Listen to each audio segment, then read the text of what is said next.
There are so many different ways to connect with God.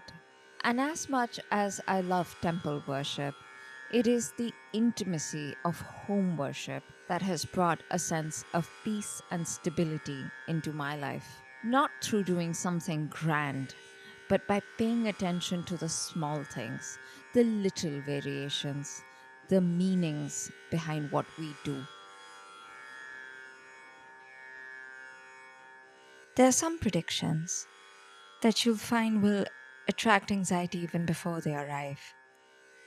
Jupiter entering the 12th house is one of them, especially for those like me who fall under the Leo moon sign. Over the last few weeks, I've read prediction after prediction that warned me of expenses, isolation, and things slipping away in the coming months. Dramatic declarations are finding their way into my inbox.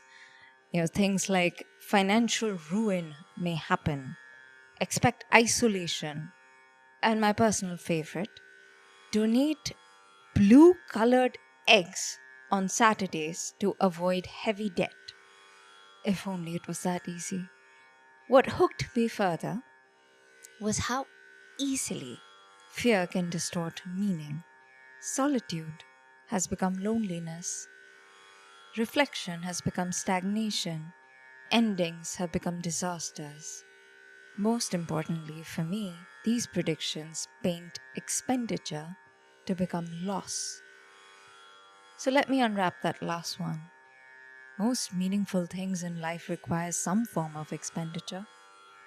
A pilgrimage does, health does, education does, even love asks something of us. The fact that something leaves our hands does not automatically mean it has been wasted.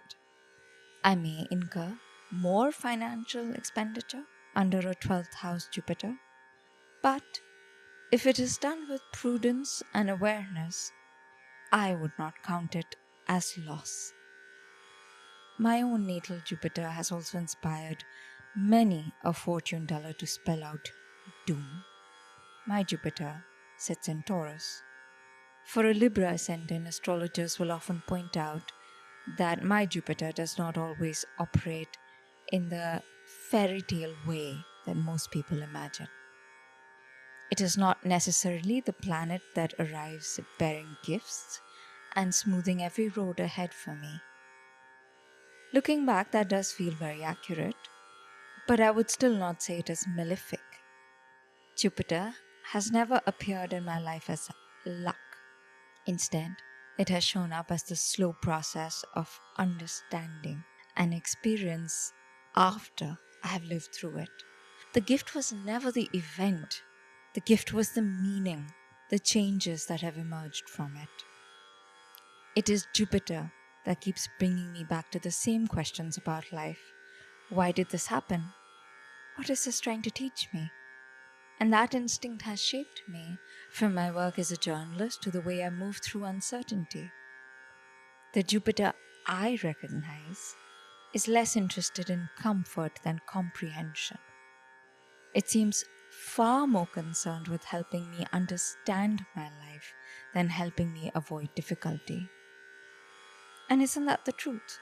Growth rarely arrives empty handed. It usually asks you for a payment, and that is in the currency of certainty. Sometimes what costs us is an assumption about how life should unfold. Sometimes it's an old identity that no longer fits the person we are becoming. That process can be uncomfortable, but discomfort is not the same thing as catastrophe.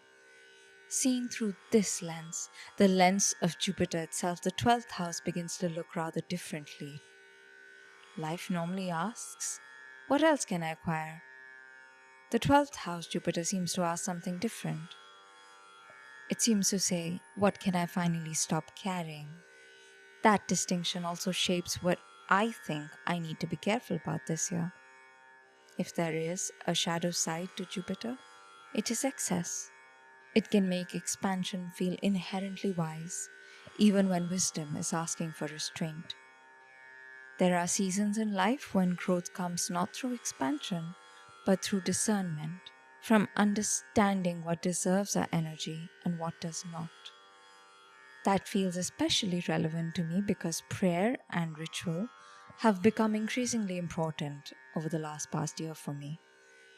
I have found myself returning to puja not because life suddenly became easier, but because ritual gives shape to periods that might otherwise have felt uncertain and formless to me. Life requires maintenance, even so.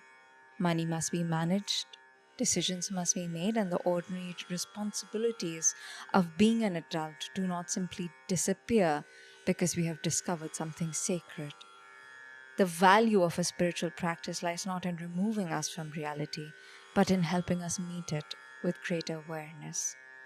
So, my plan for the coming months is to live simply, learn to budget, nourish my body, and stay connected to divine grace. Seen that way, I am actually rather looking forward to the rest of the year. I will end this by reframing the 12th house Jupiter questions that are constantly being thrown at me. Instead of asking how much might be lost, ask what is ready to be released. And instead of worrying about how to hold on to everything, ask what no longer belongs in the life you are building. For me, that is the most useful way to think about Jupiter. Not as a planet that predicts whether the next year will be good or bad, but as a guru, as a teacher that changes the questions we ask. Fear asks how to avoid change. Vidya or wisdom asks what the change is trying to reveal. And when we stop trying to avoid the lesson and begin focusing on what it is teaching, we stop experiencing change as something happening to us. Instead, we become participants in it. Join me in the next episode as I keep exploring these small, everyday ritual insights and what we can actually do with them.